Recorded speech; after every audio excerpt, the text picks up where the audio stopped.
All right. So my name is Deb Hunsberger, and my contact info will be on the last slide. Along with me is Katie Vorse and also Rachel Holland, who will be monitoring the chat box.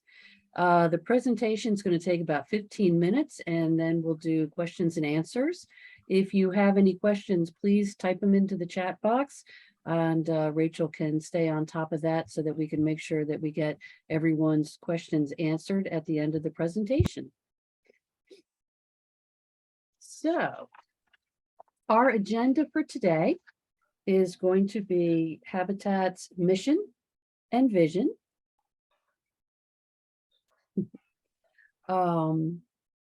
The components of home ownership, the timeline for the applications and also for the building of the actual houses, the application process, what to expect if you apply, and then if you're approved, what happens after that.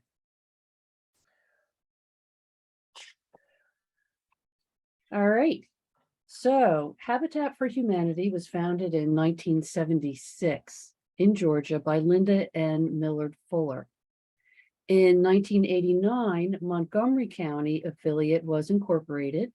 And then in 2015, we merged with the already existing Delaware County Habitat affiliate, and we became the longest title in the world. We are the Habitat for Humanity of Montgomery and Delaware County.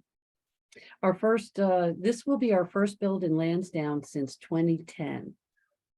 Our mission is to bring people together to build homes, community, and hope. Katie and Rachel, are you able to admit people when they come in? Perfect. And our vision is truly a place where everyone in the world has a decent place to live, is our vision. There are a lot of myths floating around. Many people, particularly of my generation, think that Jimmy Carter founded Habitat, but he did not. He has been a long-time volunteer and supporter of our mission. Some people think Habitat gives homes away free, and we do not. Eligible families buy their homes with affordable mortgages. And affordable is ensuring that no more than 30% of your gross annual income is spent on housing. And then the home buyers pay taxes on the full value of their homes.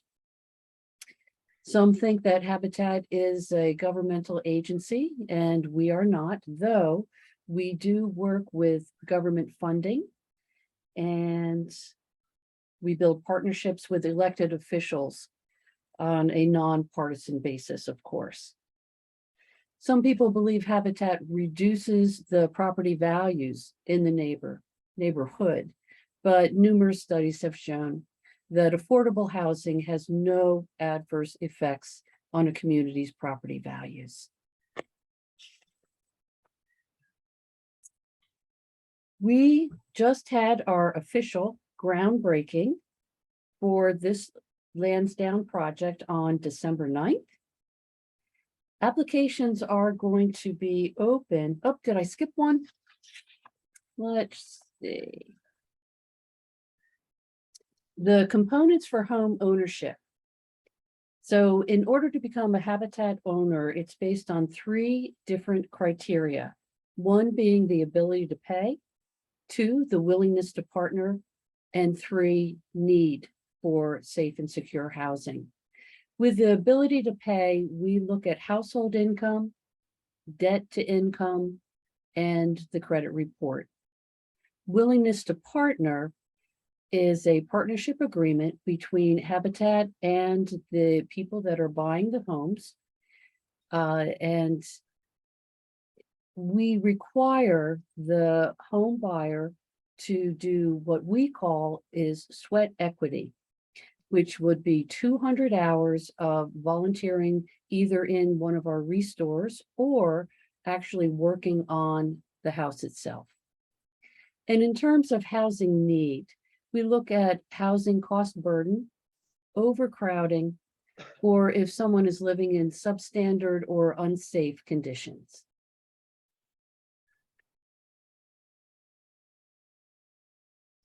The applications are going to be open on January 10th. You can find them on our website. There'll also be paper copies in our restore. So you won't actually be able to get an application until January 10th, and then we will accept them until 5 p.m. February 10th. So it's a pretty small window. Currently, the permitting for the project is in progress, and we expect construction to begin in February or March, and we expect the houses to be complete in late 2023.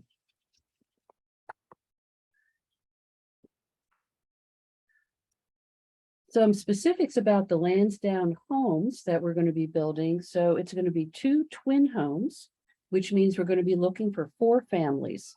So there's 4 total units. Each unit will have 4 bedrooms and 2 full baths. There'll be 2-car driveways for each unit. And the houses are going to be built due to a universal design, the standards, which mean that it has to meet the needs of the household members through all phases of life. 0-step entry, larger bathrooms, wider doorways, 1 bedroom on the main floor, and there'll be extra framing in the walls for grab bars, and outlets will be strategically placed. There will also be energy efficient spray foam installation and dedicated attic storage space. The area, Lansdowne, has easy access to SEPTA. They have a town center that is walkable from where the houses are, and the houses are going to be on a small cul-de-sac street.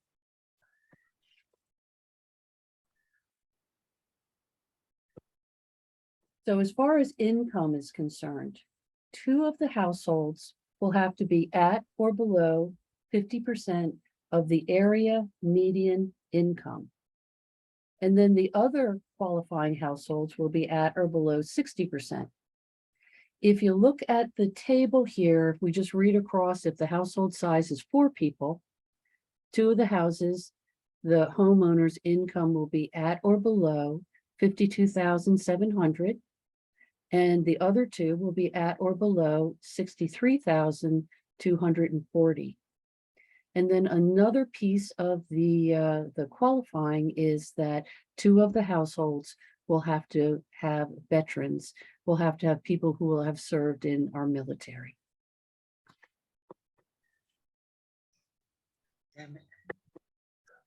If you apply, like I said prior, you can get the applications on the website or pick them up in our restore in West Norriton, which is the same place where our office is, and they'll be available January 10th. Again, the apps are due back to the office postmarked if they're mailed by February 10th, or if you're dropping off an application, it would have to be dropped off in our restore in the location by 5 p.m. on February 10th. Qualified applicants will receive a home visit, and that is how we're going to document the housing need piece. During the build, approved buyers are required to perform 200, they're volunteer hours. We call them sweat equity hours, and that would be for everyone who's in the home over 18. The hours can be completed on the build site, actually helping to build either your own or the neighbor's homes, or in one of our restore locations. And it's the willingness to provide the sweat equity hours is how we know that you are willing to partner with us. Approved buyers will also get regular communication from the programs team with construction updates, and there may be some parts where you may be able to pick specific colors or finishing options, and we'll also keep in touch about upcoming events. And approved buyers can also expect to participate in pre and post home ownership counseling or coaching to encourage success and a clear understanding of all the mortgage documentation and all of the responsibilities of home ownership. And that's so you don't feel that you're alone in this process, that Habitat is here to help. The applications that are income qualified, meaning that, you make the not too much, not too little to fit the project. You'll receive a home visit. So we will come to where you are living now. Oh, I'm sorry. Let me backtrack there one sec. We will come and visit your home to check out the need part. And then those that move forward in the process are going to go to the Family Selection Committee. And it's a double-blind selection, meaning that the Family Selection Committee will not have any of your personal information. They won't be able to identify your application to you. So the redacted applications are reviewed. And just know that the Family Selection Committee will not have participated in any other part of the qualification piece. They will select a primary for each property and at least 2 backup applicants. The approved and the backup applicants will be notified, and an initial partnership meeting will be scheduled, at which time we will review the building plans, any options that are available, and the logistics of volunteering for your sweat equity hours and partnership. Habitat's mortgages are for 30 years. They're fixed mortgage for 30 years, and there will be a low interest mortgage rate. You will be required to put down $1,000 in down payment. Both the qualification and the mortgage amounts will be determined based on the annual household income, the gross amount before taxes. And then Habitat will determine the mortgage rate so that it ensures that your total housing cost will not exceed 30% of the annual income.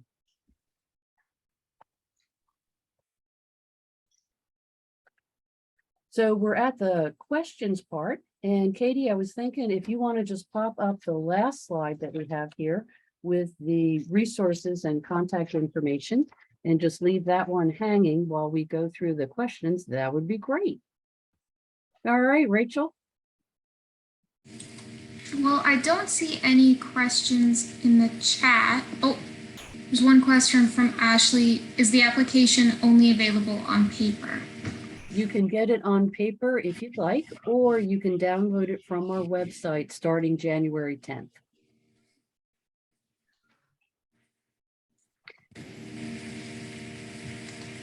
Nothing else in the chat? Mm-hmm. Oh, can you be married? Absolutely. And then any other qualifications than what we've stated today? There are not other qualifications. This is where we start. The website, I can read it right there. The website is listed on the, should be on this sheet right here. It's the top line. So it's Habitat, MontDelco for Montgomery County, Delaware County .org.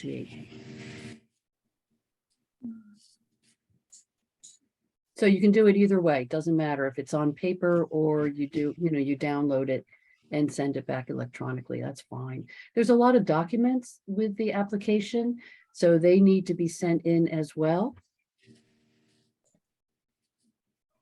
And then we have a few other questions. If your annual income changes at any point, how would that change the process? What if you already have the process started as far as building the home? Katie, feel free to unmute if you'd like and pop in.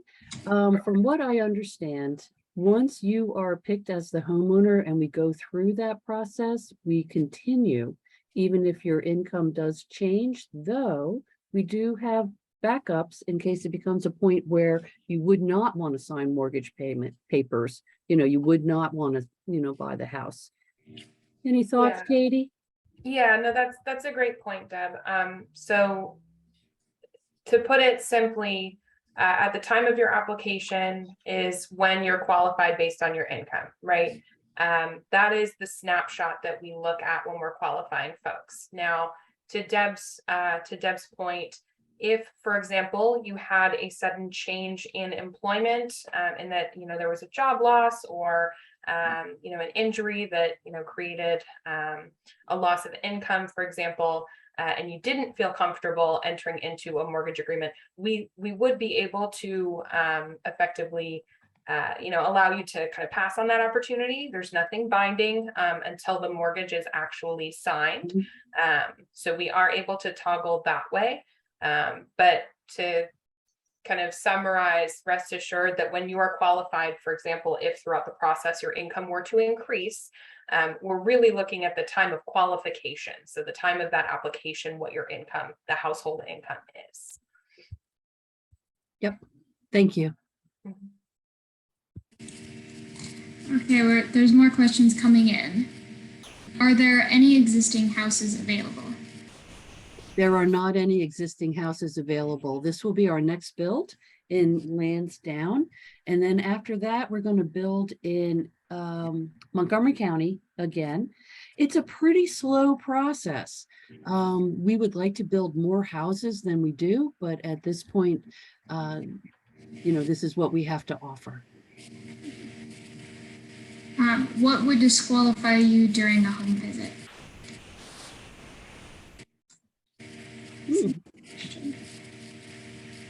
So that's a really good question. The short answer is the home visit outright cannot fully disqualify you from the program.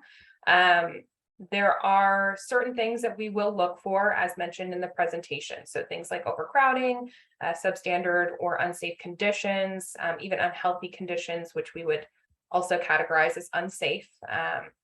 So, overall, if, for example, none of those circumstances arise during the home visit or are notable during the home visit, that doesn't mean that applicant would be disqualified. It just is considered as part of the larger picture. So if that applicant is still income qualified, if that applicant still has the ability to pay, still has willingness to partner, those are all still considerations. And that's why we go for that kind of three-part approach, is because we understand that some folks are in affordable housing, but there is still a gap between folks who are renting and folks who can afford to purchase a home. There's a huge affordability gap there. So we try to kind of spread our considerations across those three criterion.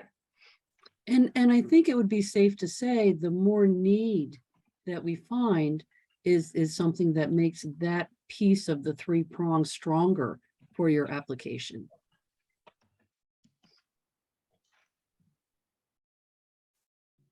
Another question we have is the interest on the mortgage something new? It was 0% interest mortgages is what we offered. And unfortunately, with the way that the economy is now, we're going to have to up it to a very low interest rate.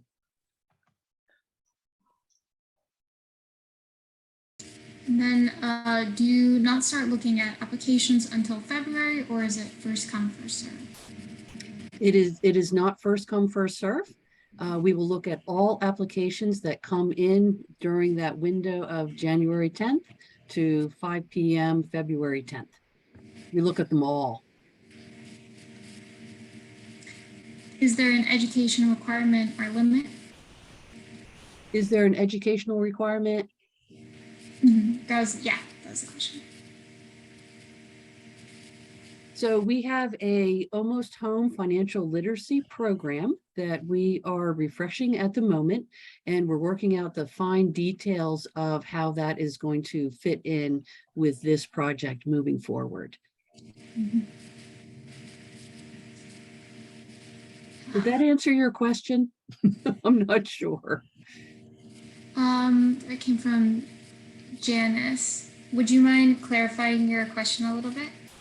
Hi, yes, that didn't, how you doing? Thank you so much. Welcome.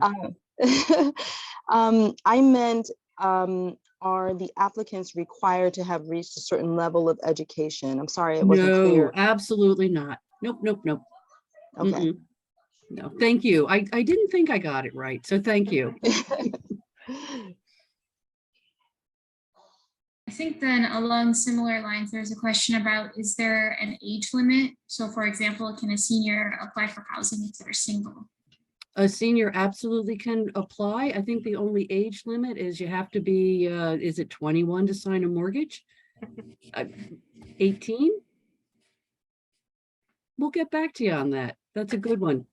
But you have to be, of legal age to sign, documents, which I would assume would be 18, unless you're emancipated. How long is the process? Process is too long. So it is for everyone. And that's why we wish we were able to build more houses. But applications, January, February, then we review them. We do the home visits, the family selection picks, and then we'll actually start building the houses. So the houses are not going to be ready until late 2023. So from the time that you start the application to an actual move-in date, it's long because the houses have to be built. Yeah, it's a long process. Another question was, how many houses are we building in Lansdowne? In Lansdowne, we are looking for 4 families. So we're building 2 houses, which are duplexes. So 2 twins. Yeah, and sort of as part of that, is there a household limit? In terms of number of people, no.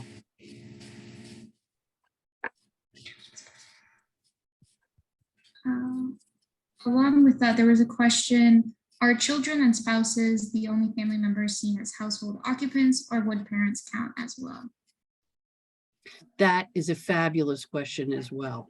We would want to know everyone who is living in the household, and we would take the total household income.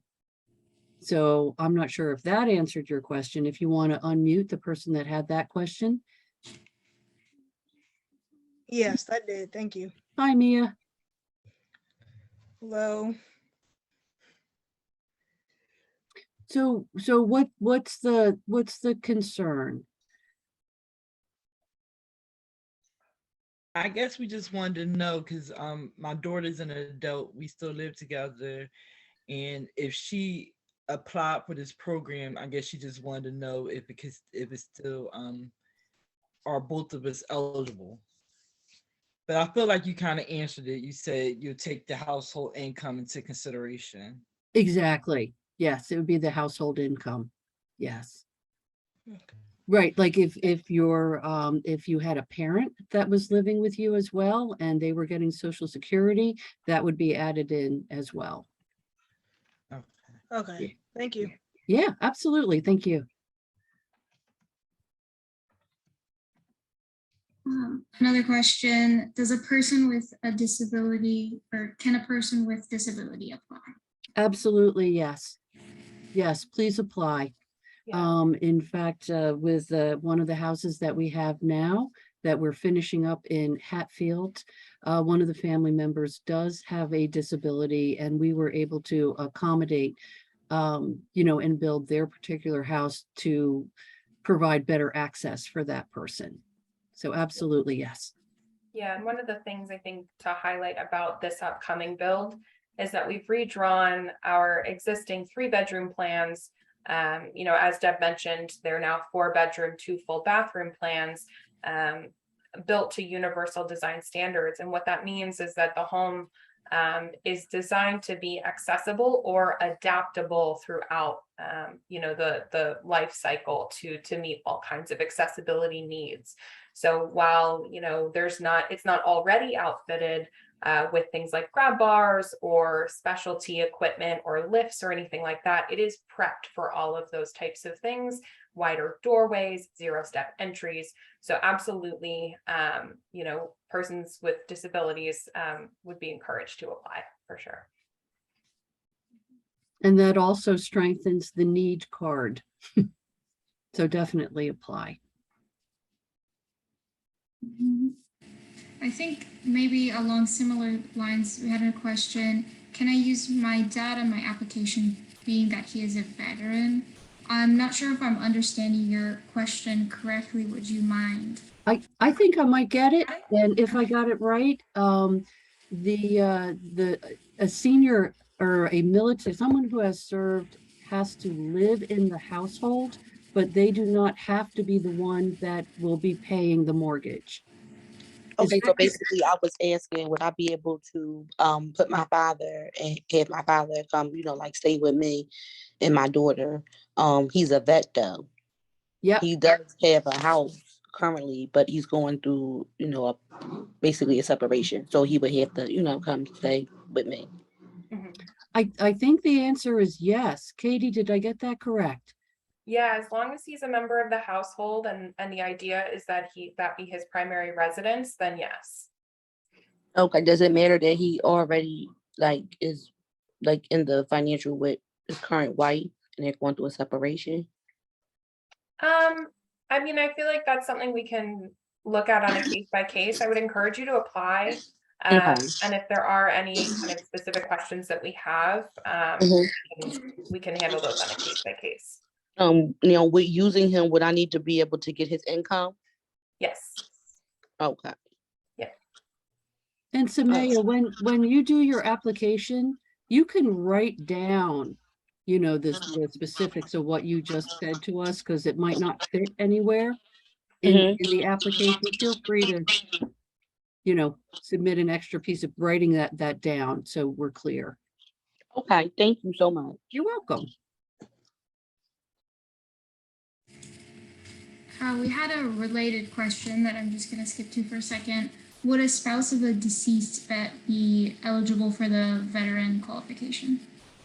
Wow, that's a great question. My initial thought would be no. Katie, what do you think? Yeah, It's a tough one. yeah, I would. So that's something we would have to go back very specifically to the funding source that requires that we serve, 2 out of the 4 families being served, that 2 of those families be veterans. That is something we can absolutely check on. It's something that I would encourage you to use the email address for Deb here and just follow up with a quick email or even a voicemail with that phone number, just so that we have that on our radar and we can, connect back with you once we find an answer to that. Thank you. There was a little bit of an audio issue with some people at the beginning. Would you mind going back over income requirements quickly? Sure, absolutely. Let me back up to that slide too. Thank you. If I can find my controls here.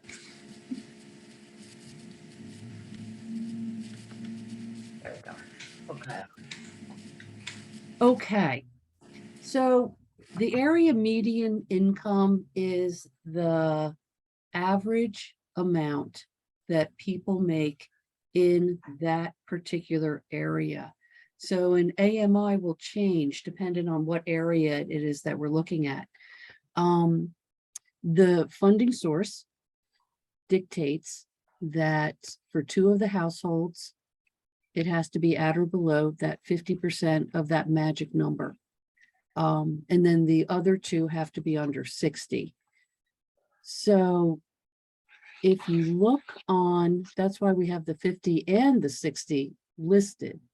And if you look on the household size and go across, you can see that if your income is less than the number under the 50% AMI, you're probably in a qualifying range. If you'd like to unmute, feel free. if that wasn't a clear answer.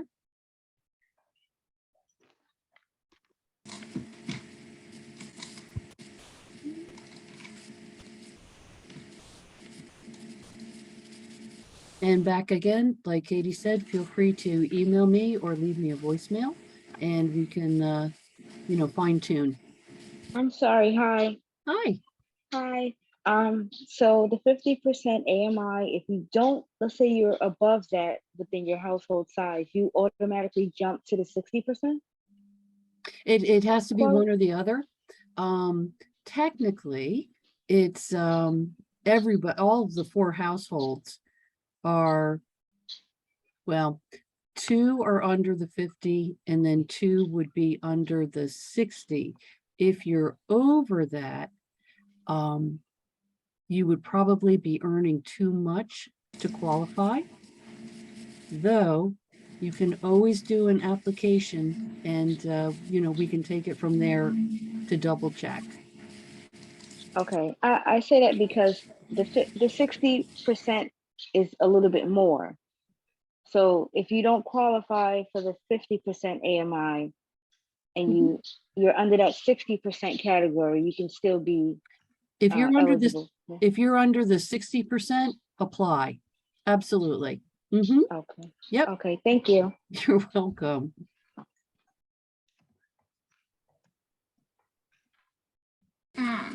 Do we look at criminal background was another question. We do a background check.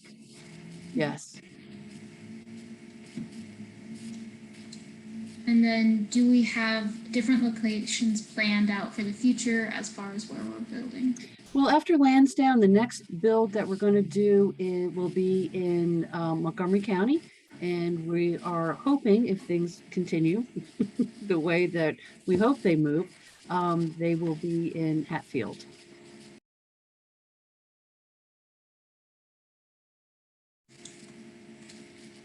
I've gotten to the end of the questions in the chat. I don't know if people have other questions and they want to unmute or can continue. Is there a time limit of how long our application stays on file?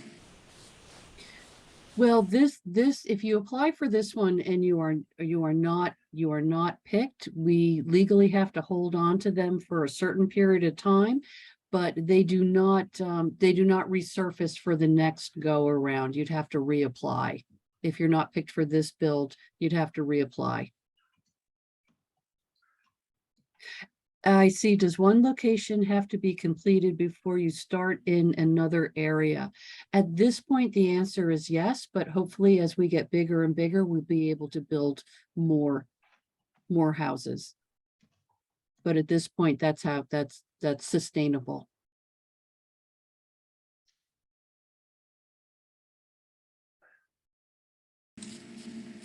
If you make over the 50% before taxes, but under it after taxes, can you still apply? Yeah, so the short answer overall on the income limits is if you make under 60%, we're going to go ahead and encourage you to apply.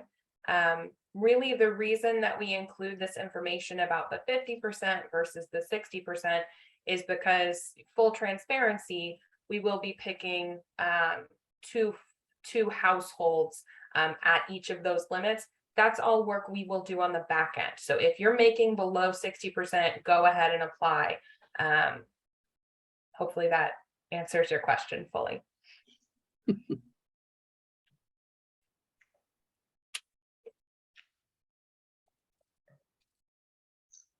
For those of you who came a little later, this is being recorded, so you will be able to view it at a later date if you'd like, or if you have anyone else that is interested in seeing the information, you can send them that way.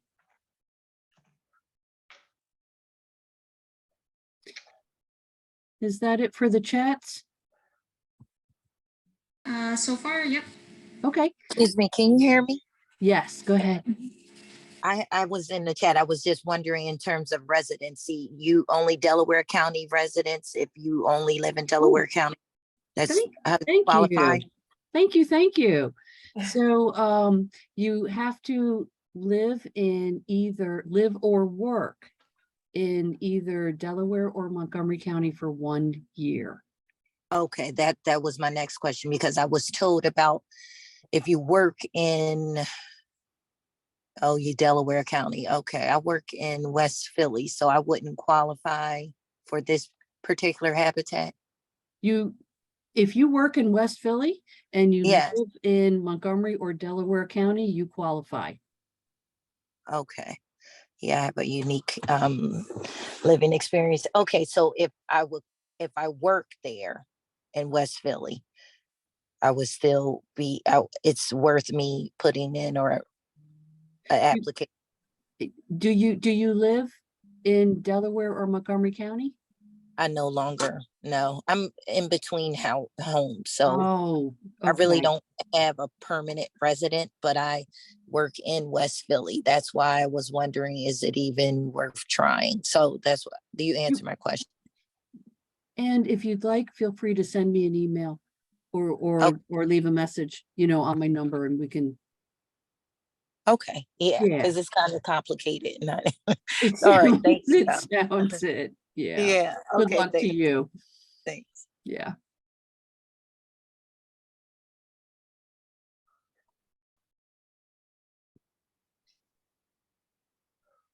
All right. So if anyone would like to unmute and ask a question, feel free.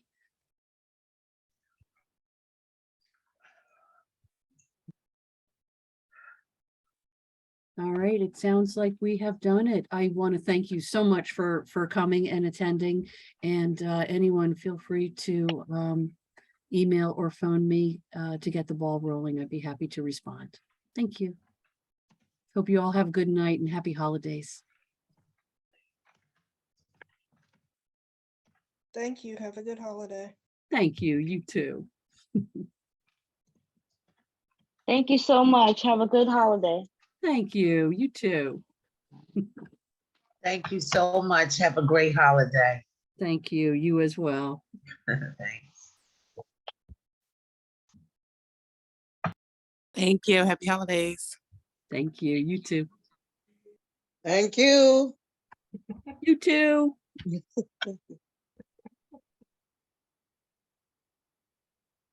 Okay.